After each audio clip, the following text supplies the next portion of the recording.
Haleluya. Pane mweya wandakaona uri mukati muupenyu hwedu, mweya wekuti paunongobata mari so uchitiwo ndoda kuti ndiite something, ndironge chinhu chinoonekwa mukati muupenyu hwangu, panobva pangoita mhepo inongosumuka so then mari iyai yaunenge wakaunganidza uchiti ndoda kuitawo something mukati muupenyu hwangu, mari iyai yobva yatongotsakatika.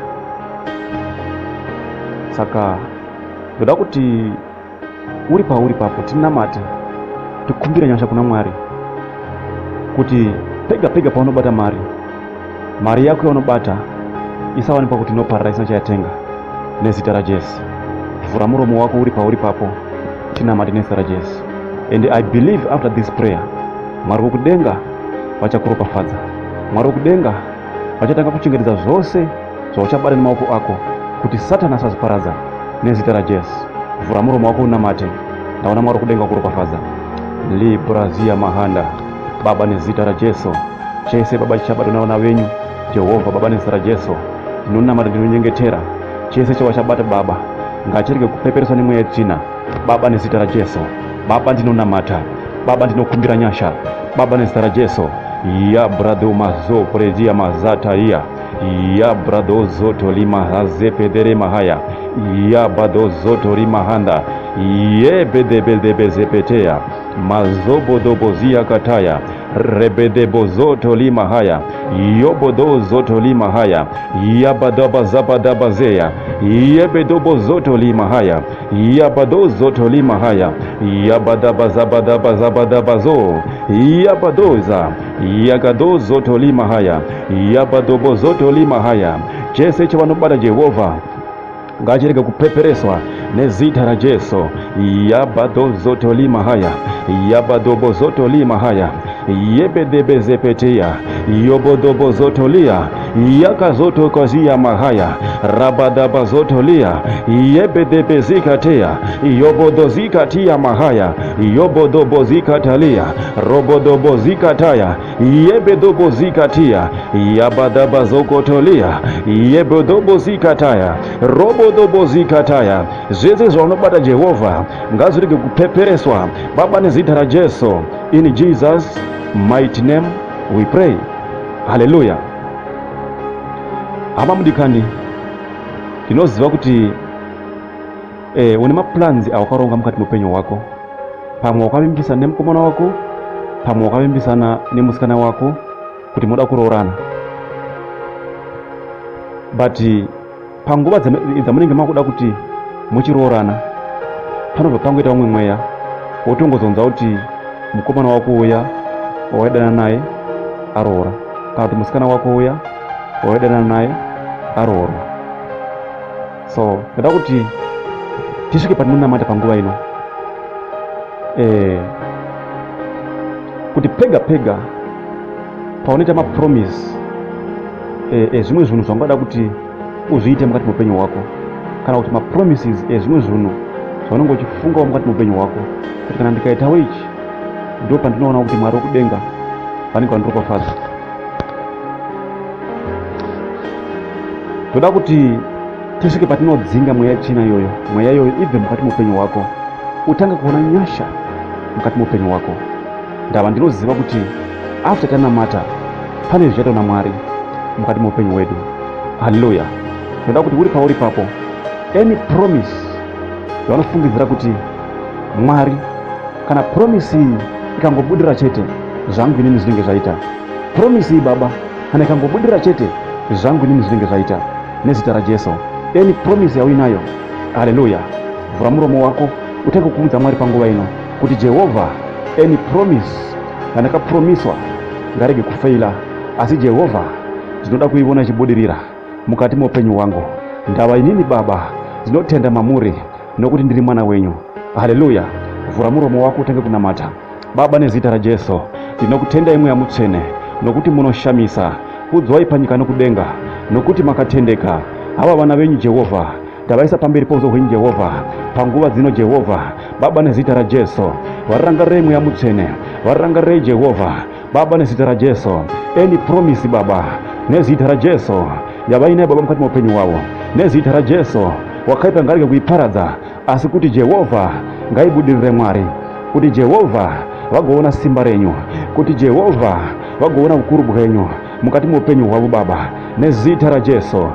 Ya bradhiuma haza je brodhima zeteria mazo prodhima haya yakadolozika bradhia maruba do zotolia mazotolika zatalia mahaya marabodobo zotolia yegedebezikatalia marobodobo zikataya yakadorobo zokotoia labaraba zotolia yegederima haya ribadobo zotolia mahaya Baba, nezita ra Jesu yepederima haya in Jesus mighty name. Haleluya. Ama mudikani ndoda kuti timbona matasakare ndaba ndinoziva kuti muupenyu wako unoshuvira kuona chinhu chinonzi promotion mukati muupenyu wako, but sometimes paunenge uchifanira kuti uone promotion mukati muupenyu wako pane zvinongoitika. So kana pari pabasa unobva waona supervisor utanga kutokumaka, haleluya, kusvika watozodzingwa basa, then promotion iya yobva yatofeila kuti uione, haleluya. Zvakare ndoda kuti any promotion yaunofungidzira kuti Mwari, promotion ikangouya chete ndobva ndaona ukuru hwenyu Baba mukati muupenyu wangu, haleluya. Ndoda kuti namate kuti any promotion yaunoda iwewe mukati muupenyu wako Mwari vairelease after this prayer, so that upenyu hwako iwewe obva hwatanga kuendeka sezvaunoshuvira iwe mukati muupenyu wako nezita ra Jesu. Vhura muromo wako, and I believe that after this prayer Mwari kudenga vari kuzokuropafadza nezita ra Jesu. Vhura muromo wako utange kunamata Baba nezita ra Jesu. Any promotion mukati muupenyu wavo Baba yakabiwa nawakaipa ngavadzorerewe Jehovha Baba nezita ra Jesu. Ndokutendai nokuti muri mutsvene Jehovha, varangarirei Jehovha, vavhenekerei Baba, fambai navo nezita ra Jesu. Baba, ndinorayira simba Baba, ndinorayira nyasha, zvese zvakabiwa nawakaipa ngazvidzoke mukati muupenyu wavo Baba nezita ra Jesu. Ya bradhima haya yakado mazaya yekeboziza mahaya marubado mazaya yakazakataya robodo mazia yekopozia mahaya yesya yabado zotolia marabadabazaya yekedere mazaya rabadabazataya regedebezataya rabadabazataya. Pray yeketeli mazaya rabada zutalaya yokotoli mazaya rabada bazaya yekedere bazaya rabada bazaya. Any promotion yakabiwa nawakaipa mukati muupenyu wako, any promotion yakabloka nawakaipa mukati muupenyu wako nezita ra Jesu ngaivhurike, nezita ra Jesu ngaivhurike. Yabadazaya yekedezaya rabadazaya rebedezaya rakazataya rebedezaya. The devil is a liar, the devil is a liar, the devil is a liar, the devil is a liar, the devil is a liar. Open your mouth and begin to say, the devil is a liar, the devil is a liar in my life, the devil is a liar in my relationship, the devil is a liar in my marriage, the devil is a liar in my ministry, the devil is a liar in my marriage, the devil is a liar, the devil is a liar, the devil is a liar, the devil is a liar, the devil is a liar, the devil is a liar. Your promotion is coming back, your promotion is coming back. The devil is a liar, the devil is a liar, the devil is a liar, the devil is a liar, the devil is a liar, the devil is a liar. Open your mouth and begin to say, the devil is a liar, the devil is a liar. In Jesus' mighty name. Hallelujah. Tinoziva kuti mukati muupenyu hwedu watiri kurarama panguva ino kune mweya unonzi I don't know ndingaushaidza nchiti kudii, unonzi jambwa, unonzi munyama, mweya wekungoti even usina chautadza unokunzi ndiwe, pabiwa unonzi ndiwe. Haleluya. Ukadanana nemukomana wako kana musikana wako, at the end unokurasisa kana kutanga kutaurira zvinhu zvausina kuita, kana kuti wahura iwe usina kuhura. Why? Pane mweya wejambwa pauri, pane mweya wokusemwa pauri. Saka toda kuti tinamate kuna Mwari tichikumbira nyasha kuti mweya wose wejambwa wakatumwa nawakaipa kuti uzogara matiri. After this prayer, Mwari wokudenga wabva watidzikinura, Mwari wokudenga wabva watiseta free kubva muhondo dzose dzerima nezita raJesu. Hallelujah. Open your mouth and begin to pray.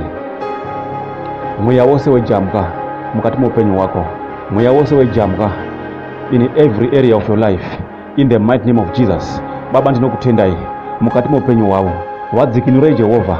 Ndinokutendai nokuti muri mutsvene. Baba, makatendeka nezita raJesu. Wakaipa hana simba, Jehovha ndimi mununuri. Wakaipa hana simba, Jehovha ndimi muchengeti.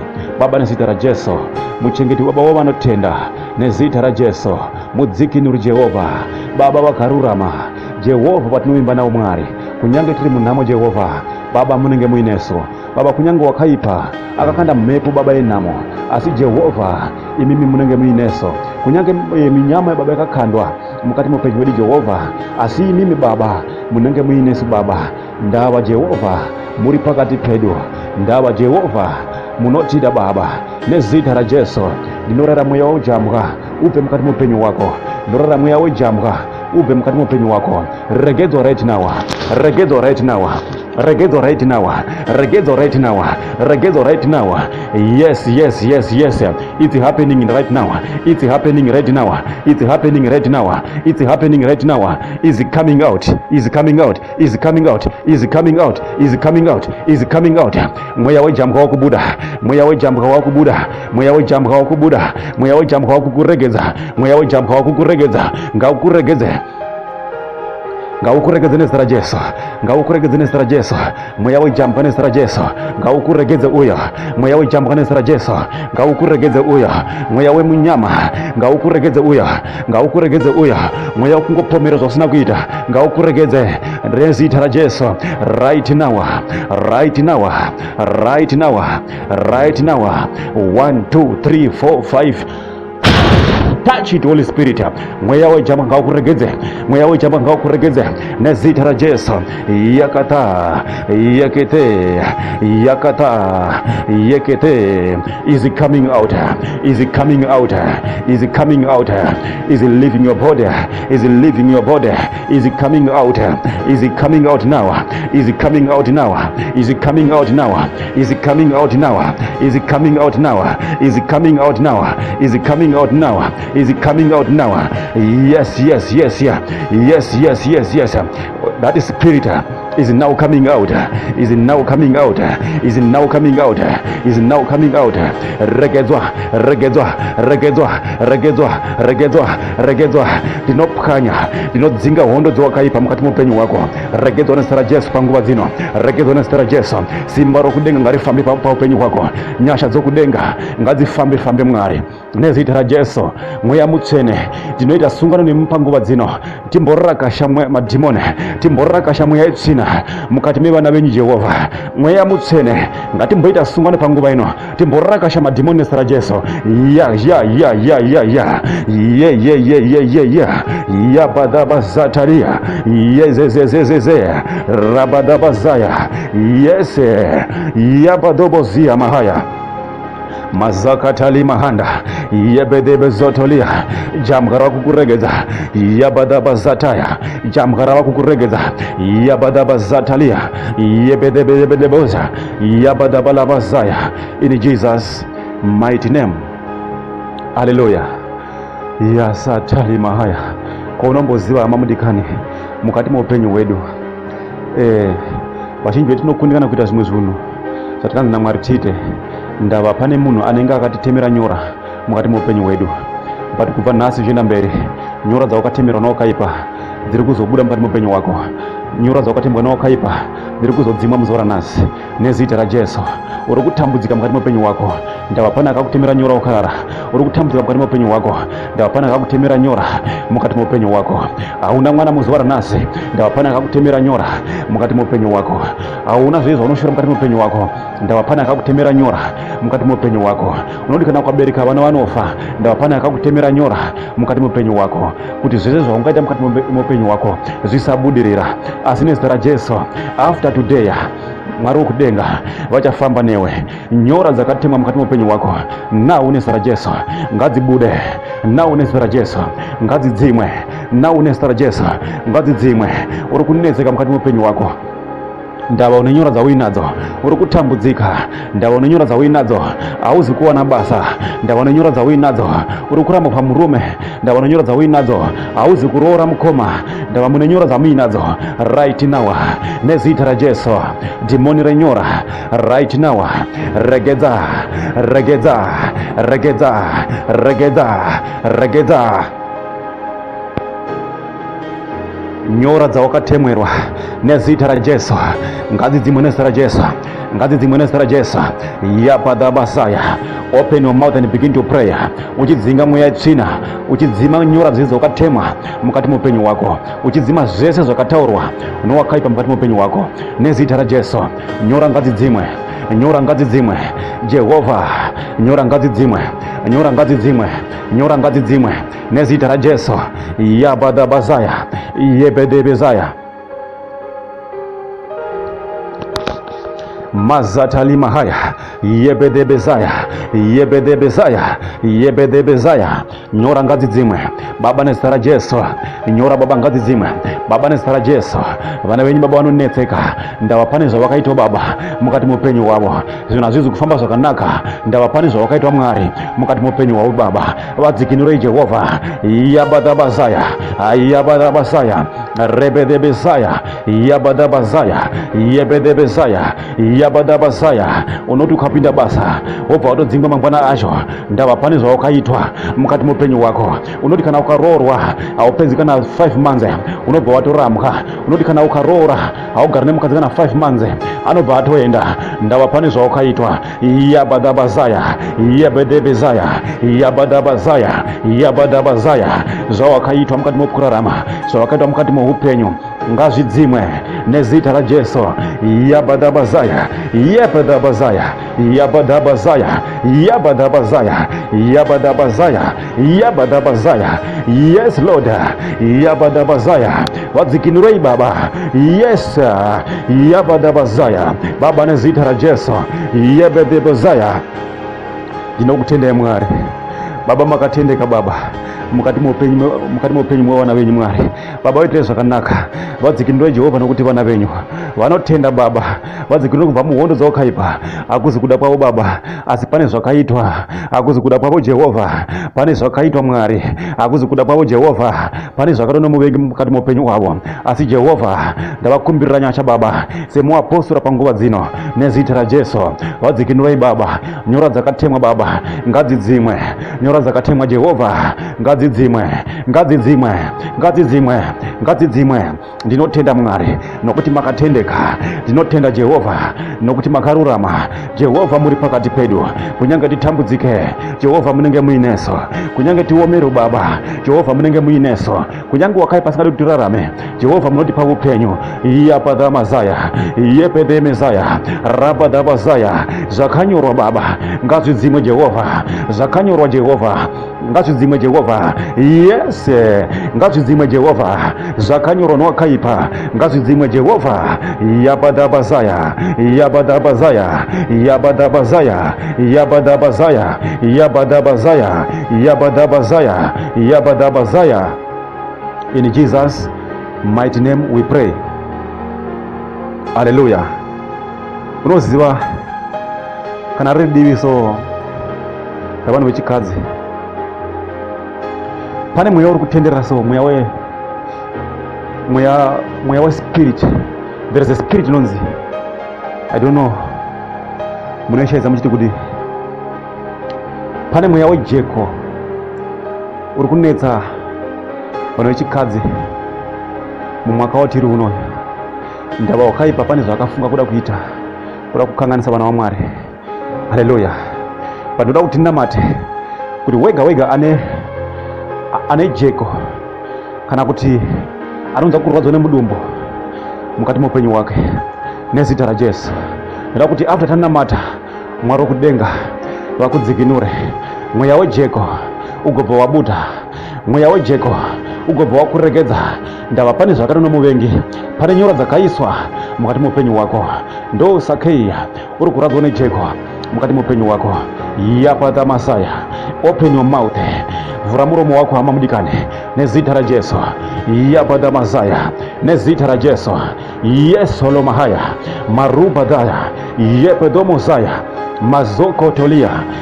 Uri kunamata kudaro panguva inonesa raJesu. Uri kunamata kudaro uchinzwa voice rangu ndichinamata. Something is about to come out. Something is about to leave your body right now. You are about to vomit out. You are about to vomit poison right now. Yes. Touch your womb right now. Touch your stomach. Touch your stomach right now. Bata dumbu rako nezita raJesu. Ndiri kunamata kudai. Something is about to happen now. Something is about to come out. Because God is about to touch you. I'm about to release the power of God, the anointing of God over your life right now. Mweya wejeko unofana kuti ukuregedze panguva ino. Mweya wejeko unofana kuti ukuregedze. Mweya wokunzwa mudumbu unofana kuti ukuregedze right now nezita raJesu. I'm about to release the power. Touch your womb. Ya mazaya ramazaya. Thank you Jesus. Thank you Jesus. Make sure kuti wabata dumbu rako. Make sure kuti wabata dumbu rako. Something big is about to happen. You are about to vomit out poison. You are about to vomit poison now in the name of Jesus Christ. Yamazaya,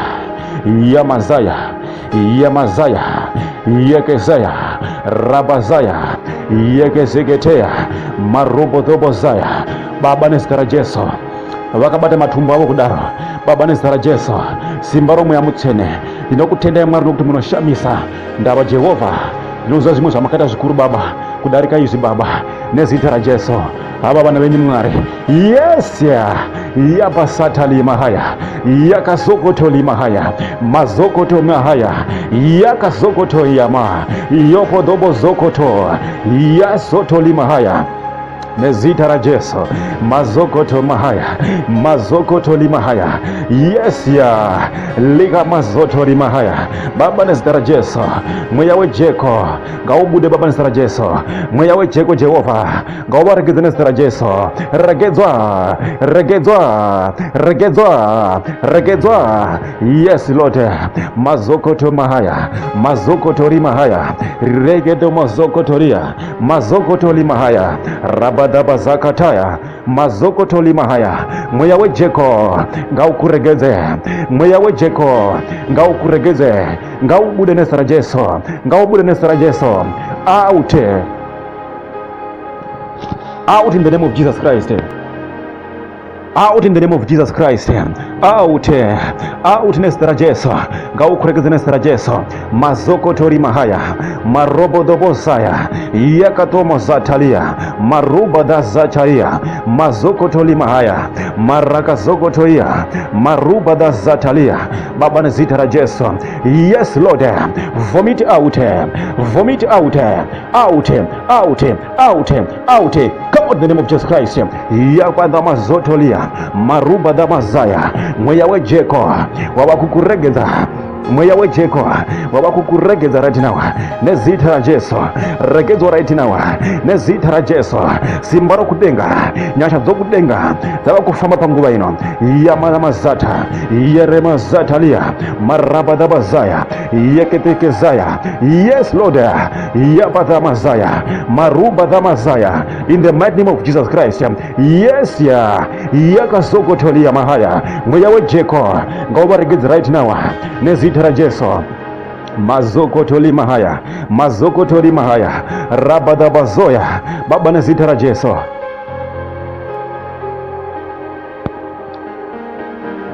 Haleluya. Unoziva mamudikani mukati muupenyu wako pane vamwe vanoso vari kunetseka zvakanyanya. Ndava wakaipa akapinda mukati muupenyu wavo. Kune vanhu vandiri kuonawo kuti kana vakarara zvezviyazvi pane mweya inovashanyira, angava murume kana mukadzi.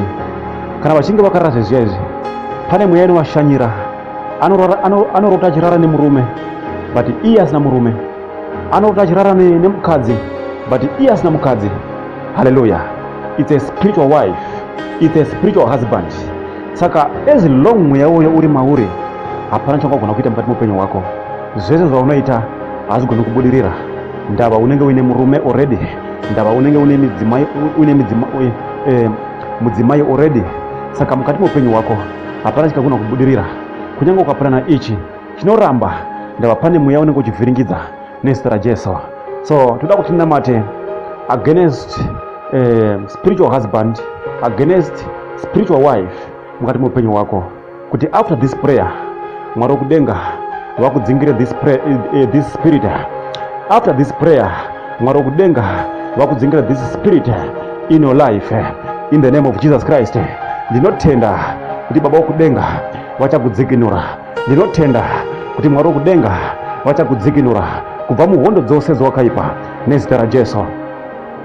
Ngatinamate nezita raJesu, nezita raJesu. You spiritual wife, you spiritual husband, come out of their life, come out of their life in the name of Jesus Christ. Ya Messiah, repede Messiah, open your mouth and begin to pray. Something is about to come out, something is about to live your life in the mighty name of Jesus Christ. That spiritual wife is about to live your life, that spiritual husband is about to live your life right now by the power of the Holy Spirit. Mazuka mrahazi ketelia maruba zakatia yeka zoko telima haya mazuko pradima haya. Yes Lord, mazuko pradima haya rakazakata rakazea mazuka pradima haya leke zoko toria maruba da zatalia. Yes okotolia maraba da bazatia mazuko tolima haya yeke tolima haya maraba da bazatia yoko tolima haya reke zoko tolima haya maraba da bazatia zoko tolima haya zeke tolima haya rabada bazakataya mazoko tolima haya. You spiritual wife, you spiritual husband, go now.